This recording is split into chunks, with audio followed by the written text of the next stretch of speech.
반갑습니다. 중로모 친구들. 9월 13일 월요일 데일리 큐티 시간에 나오신 여러분들을 주님의 이름으로 환영하고 축복하고 사랑합니다. 얘들아, 이제 월요일이 시작이 되었는데, 또 한 주가 시작이 되었는데, 여러분의 새해 시작은 어떠한가요? 여러분은 이번 주 꽃길 걸을 각이 좀 나왔나요? 각이 나왔기를 바라고요. 여러분이 그 좁은 길 가기를 멈추지 않겠다라는 다짐을 계속해서 하며 그 걸음을 함께 걸어갔으면 좋겠다라는 생각이 좀 듭니다. 그러면서 오늘 갈라디아서의 마지막 부분이에요. 내일 화요일 큐티로 끝이 나는데, 우리가 함께 보는 갈라디아서는 오늘이 마지막입니다.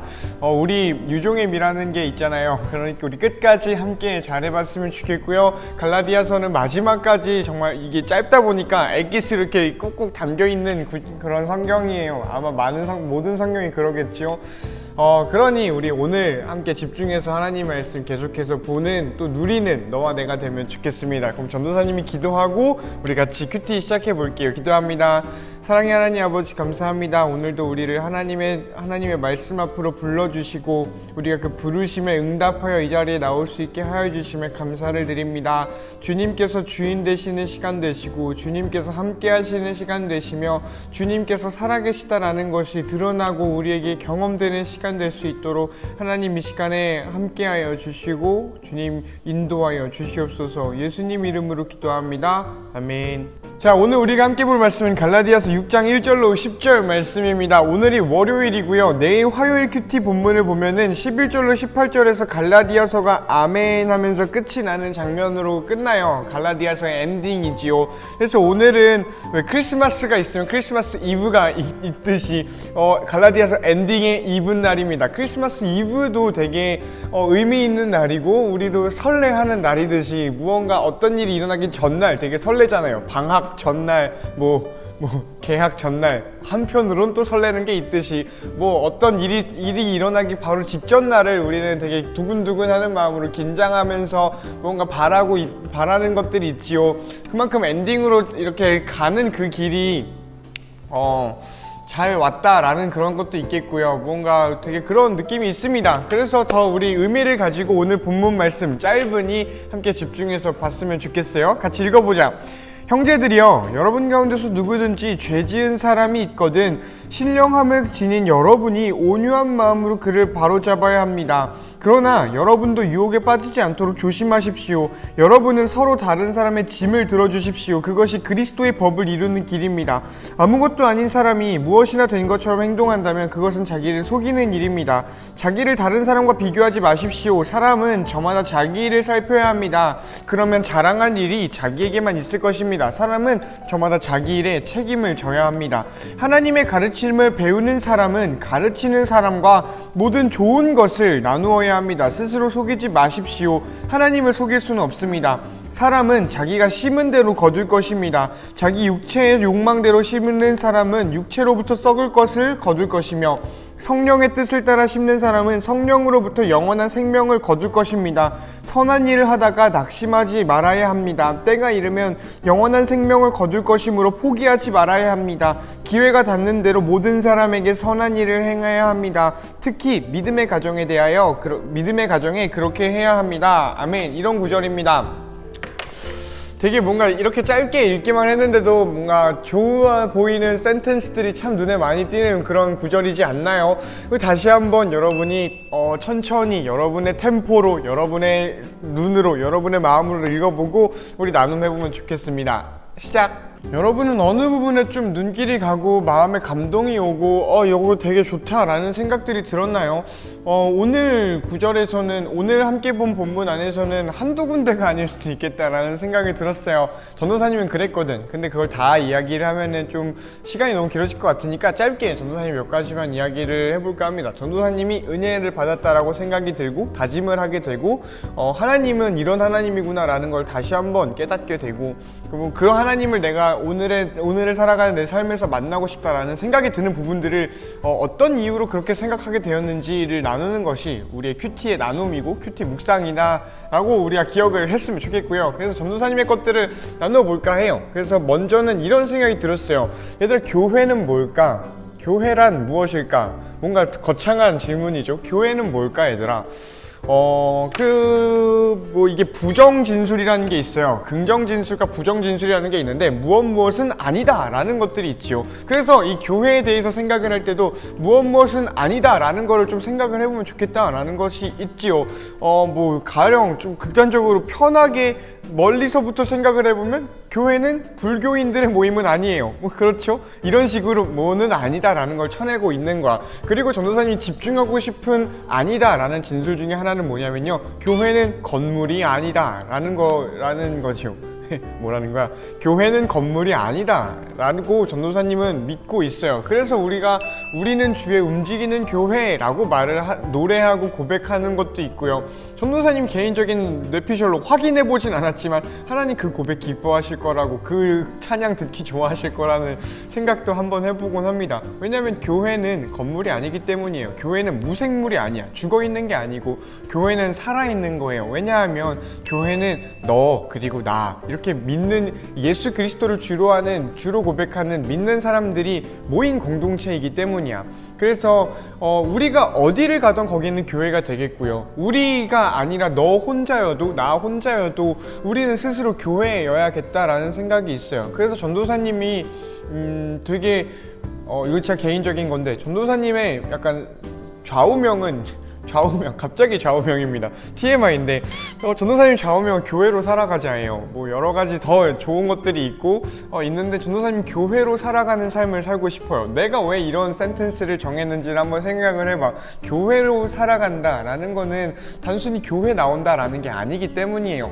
어쨌든 그래서 이 교회는 그리스도인들의 모임이라는 생각이 들어요. 이걸 헬라어로 에클레시아라고 하거든요. 영어로도 쓸 때가 있기는 해요. 에클레시아라고 하는데 공동체라는 뜻을 가지고 있어요. 그러면은 그리스도인은 또 뭘까? 여기도 이렇게 연쇄적으로 물음이 가죠. 왜냐면 교회는 그리스도인들의 모임이에요 라고 했으니까, 그러면 그리스도인은 뭔데? 라고 해야 교회가 뭔지 다시 한번 얘기를 할 수 있으니까 말이죠.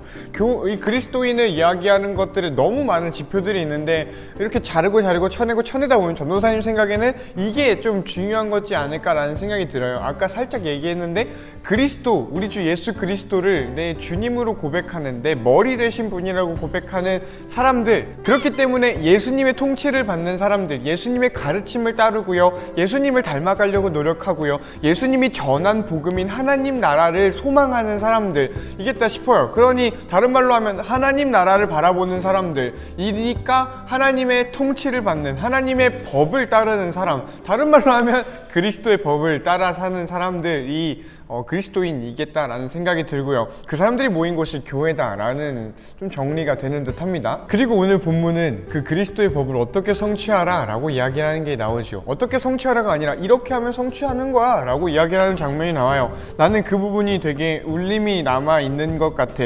여러분은 서로 다른 사람의 짐을 들어주십시오. 그것이 그리스도의 법을 이루는 길입니다. 아멘. 교회로 살아가려면은 그리스도인들의 모임이 있어야 된다라고 했지요. 그러니 이 그리스도인들의 모임이 되려면은 우리가 그리스도의 법을 따라 사는 사람들이 돼야겠다라는 이야기도 했어요.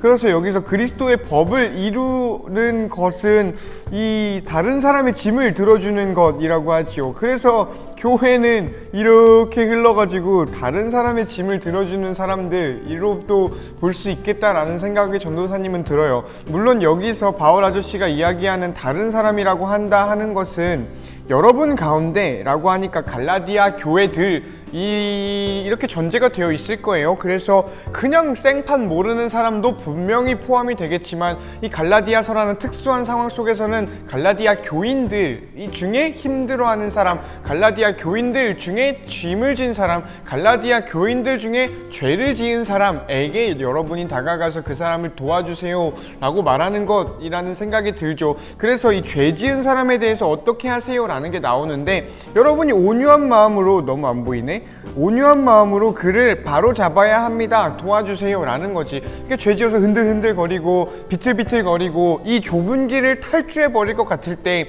도와주는 거 뭔가요? 야 괜찮아, 야 좀만 힘내자, 우리 같이 가자 하면서 이 좁은 길로 다시 돌려보내주는 거고요. 비틀비틀거리면은 느리더라도 같이 걸을 수 있게 팔짱을 껴주는 것이겠다라는 생각이 들어요. 그래서 바울 아저씨가 먼저 이야기하는 게 뭐냐면은, 절대 까먹지 않고 얘기하는 게 뭐냐면은 신령함을 지닌 여러분이라고 얘기를 합니다. 신령함을 지닌 여러분, 다른 말로 하면 성령과 함께 살아가는 여러분이라고도 할 수가 있겠다 싶고요. 오늘 본문의 표현으로 하면은 그리스도의 법을 따라 살아가는 여러분이라고도 할 수가 있겠다라는 생각이 들고요. 전도사님이 아까 표현대로라면 하나님 나라를 소망하는 사람들의 어떤 삶이라고도 할 수가 있을 것 같기도 해요. 이게 우리가 하나님의 말씀 안에 자라가야 되는 이유라고 생각해요. 내가 깨끗하다라기보다는 내가 신령함을 사모하고 성령님과 동행하려고 하고 뭔가 정결해지려고 하고 예수님과 동행하는 삶, 하나님 나라를 소망하는 삶을 살아야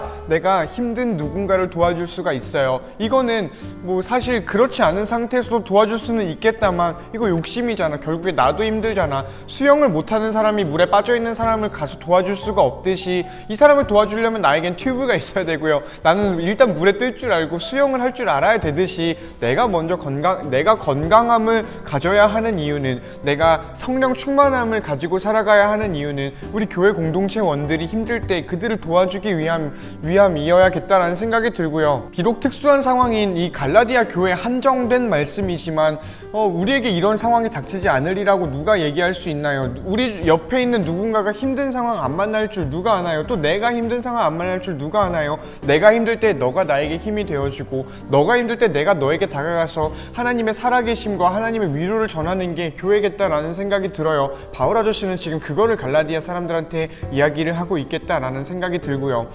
그러면서 전도사님이 슬쩍슬쩍 이야기를 했는데 갈라디아 특수한 상황이라고 이야기를 했어요. 이게 갈라디아 교회들이 경험하고 있는 특수한 어떤 상황 속에서 바울 아저씨가 편지를 한 거다 보니까 갈라디아에게만 해당되는 것들이 있겠다라는 생각이 들지요. 전도사님 생각에 그게 가장 두드러지는 부분 중에 하나는 뭐냐면은 너희 중에 라고 이야기를 하는 부분이에요. 여러분 중에 라고 하나요? 여러분 가운데서 라고 하죠. 그러니까 믿는 사람들 가운데 라고 바울이 한정한 것이라는 생각이 들어요. 만약에 사도행전 같이 이방인을 아예 딱 대놓고 얘기를 한 데서는 이런 얘기를 안 했겠다라는 생각이 들어. 그래서 전도사님이 묵상하게 된 것, 그리고 묵상의 결과로 바라보게 된 것은 교회를 다니지 않는 어려운 사람들도 도와야 되는 것이다 라는 너무 당연한, 너무 상식적인, 너무 시민으로서 당연한 이야기를, 인간으로서 당연한 이야기를 다시 한번 들여다보게 되었어요. 물론 우리가 교회 안에서 교인들끼리 하하호호 행복한 것도 중요하고요. 우리끼리 세워지는 것도 너무 중요하지요. 그런데 전도사님 생각에는 그렇게 교회가 우리만 좋으면 되지, 우리 공동체 짱이네, 우리 너무 행복하네 라고 하면은 결국 자폐적인 공동체가 될 수밖에 없겠다라는 생각이 들어요. 특히 종교는 더더욱 그렇고요. 기독교는 태생이 그런 종교가 아니다 보니 너네들끼리 똘똘 뭉쳐서 왕소금이 되세요 라고 하는 그런 종교가, 그런 진리가 아니다 보니 세상 속으로 녹아 들어가려면 그러면 안 되겠다, 우리 바깥으로 나가서 선한 사마리아인이 되어야겠다 라는 생각이 너무너무 당연하게 들지요. 왜 그래서 우리가 잘 모여야 하는 이유는 잘 흩어지기 위함이에요. 전도사님이 이게 좀 맞는 이야기라고 생각해요. 우리가 잘 교회로 모여서 잘 신앙교육을 받고 하나님을 예배하는 이유는 잘 흩어져서 우리가 흩어진 자리에서 예배하고 거기서 하나님의 나라를 소망하고 복음을 살아내는 것, 교회로 살아가는 것, 이게 그 모든 이유지 않을까라는 생각이 좀 들어요. 왜 빛과 소금이라고 하잖아. 빛과 소금으로 우리가 살아가야 되고 세상에서 그렇게 하나님 나라를 드러내는 삶을 살려면 적어도 우리들끼리만 하는 것도 좋지만 분명한 한계가 있다라고 전도사님은 생각해요. 왜 지난번에 지나가듯 얘기했죠. 전도사님은 난민 문제에 대해서 우리가 좀 다른 시각을 가져야겠다라는 생각을 그냥 조그맣게 가지고 있어요. 물론 어떤 실효성 있는 대안이 전도사님한테 있는 건 아니에요. 그런데 성경의 가르침을 따르는 전도사님은 어떤 행동을 부끄럽게도 하고 있지는 못하지만 기도하는 것이 전부이지만 우리 그리스도인은 난민에 대해서 비록 우리와 종교가 다르다 하더라도 오늘 죽을 위기를 정말 직면하고 있는 그 사람들에게 세상과 다른 좀 마음을 품고 있어야 되지 않을까라는 생각이 들어요. 왜 오늘 갈라디아서 본문에서도 죄 지은 사람, 너희 중에 죄 지은 사람을 도와줘라, 그 사람을 바로 잡아라 라는 이야기를 하지요. 모든 사람은 죄를 지어요. 그래서 모든 그리스도인들은 죄인이에요. 반면에 이거 반대로 얘기하면은 모든 그리스도인은 죄인이니까 모든 죄인은 그리스도인인가요? 이렇게 얘기할 수는 없지요. 모든 그리스도인은 죄인이지만 모든 죄인은 그리스도인이 아니에요. 그러면 그 여집합은 다 버려야 돼 라고 얘기하는 게 교회일까요? 그게 진리일까요? 그게 복음일까요? 죽어도 그렇지 않을 거라고 전도사님은 오늘 본문을 가지고 좀 묵상을 하게 돼요. 비단 난민 문제 말고도요, 우리 주변에 내가 사랑하든 사랑하지 못하든 사랑하고 싶지 않던 교회를 다닌다라기보다는 예수님을 만나지 못한 사람들이 분명히 계세요. 그 사람들에게 하나님 나라를 같이 소망하자라고 이야기를 하는 게 나는 교회로 살아가는 인생이라고 생각이 좀 들어요. 오늘 본문을 보면서 더 그렇고요. 왜냐하면 우리 모두가 죄 지은 사람이에요. 바울이 특정 갈라디아 교회를 타겟팅하고 있는 것도 사실이지만 그 타겟팅 된 것의 이면에는 모든 죄인을 깔고 있다라는 것이 오늘 오늘 이 본문에 나오잖아요. 그러니 우리 죄인을 차별하지 않으시는 예수님의 사랑을 닮아서 쟤는 적어도 나보다 더 죄인이지, 그러니까 손절 이러는 것보다는 우리가 누구는 죄인이고 쟤는 더 죄인이고 쟤는 진짜 짱죄인이다 이런 거를 구분 지으면서 세상과 선을 긋는 사람들 되지 않았으면 좋겠어요. 오히려 그 사람들에게 하나님 나라를 소망할 마땅한 사람이야 너는, 이렇게 이야기를 해주고 함께 드라이브는 할 수 있는, 이끌어줄 수 있는 너와 내가 되면 좋겠다라는 생각이 좀 강하게 든 오늘이고요. 그리고 정말 개인적으로 짧게 나누고 싶은 게 하나 있었어. 뭐냐면은 이겁니다. 하나님의 가르침을 배우는 사람은 가르치는 사람과 모든 좋은 것을 나누어야 합니다 라는 이야기가 나와요. 하나님의 가르침을 배우는 사람과 가르치는 사람이 나오죠. 근데 이 두 사람한테 모든 좋은 것을 나눠야 합니다 라고 바울 아저씨가 이야기를 하고 있어요. 왜 이렇게 순서대로 읽으면 배우는 사람이 먼저 나오고 가르치는 사람이 두 번째 나오다 보니까 이 좋은 거 나눠야 한다 라고 이야기하는 게 이 사람한테, 배우는 사람한테 책임을 주는 것 같은 느낌이 들기도 해요. 나만 그럴 수도 있고요. 그런데 이 두 사람한테 한 번에 이야기를 한 거지요. 야, 너 배우는 사람, 그러니까 설교 듣는 사람 혹은 교회에서 가르침을 받는 너는 가르쳐주는 사람과 좋은 걸 함께 나눠 라고 이야기를 하는 거고요. 그리고 가르쳐주는 사람, 다른 말로 설교하는 사람 혹은 무언가를 이렇게 베풀고 섬기는 너는 섬김을 받는 누군가와 그 사람들과 좋은 것들을 하나도 빠짐없이 모두 나누세요 라고 이야기를 하는 거지요. 이거 전도사님한테 좀 많은 도전이 되었어요. 뻔한 이야기 할 것 같지? 맞아요, 뻔한 이야기 할 겁니다. 전도사님은 너희들에게 하나님 말씀을 가르쳐주는 사람으로 이 자리에 세우심을 받았어요. 되게 은혜로 감사히 이 자리에 있게 되었지요. 그냥 너네를 이런 관계로 만나지 않았더라도 너희를 되게 좋아할 것 같다라는 생각이 드는데, 내가 어떤 전도사님으로 너희를 만나서 좀 기쁘다라는 생각이 있고 한편으로는 미안하다라는 생각이 정말 많아요. 더 좋은 사람이 널리고 널렸을 텐데 내가 와가지고 얘네가 이렇게 좀 못 누릴 거 마땅히 못 누리지 않나 라는 생각도 들기도 하는데, 어쨌든 전도사님 도전이 됩니다. 모든 좋은 것을 나눌 만한 사람인가 내가 모든 좋은 것을, 하나님이 우리에게 정말 좋은 것, 히브리어로 토브라고 하거든요. 이 정말 좋은 것을 주셨는데 내가 그거를 하나도 남김없이 너희들에게 전해줄 수 있는 사람인가 했을 때 난 좀 부끄럽거든. 그래서 좀 도전이 많이 돼요. 전도사님이 그걸 모두 너희들에게 전하고 나눌 수 있도록 더 열심히 공부할게요. 그리고 더 열심히 하나님의 사람으로 살아가고 하나님께 기도하고 하나님 앞에 서 있는, 지난번에 한번 얘기했죠, 코람데오 하는 사람으로 살아가도록 전도사님 한번 구하고 그렇게 도전하는 삶을 살아볼까 합니다. 전도사님 개인적인 묵상이었고요. 여러분 어떨지 모르겠네요. 갈라디아서 마지막이다 보니 내가 좀 아쉬워서 오늘은 좀 길게 이야기를 했어요.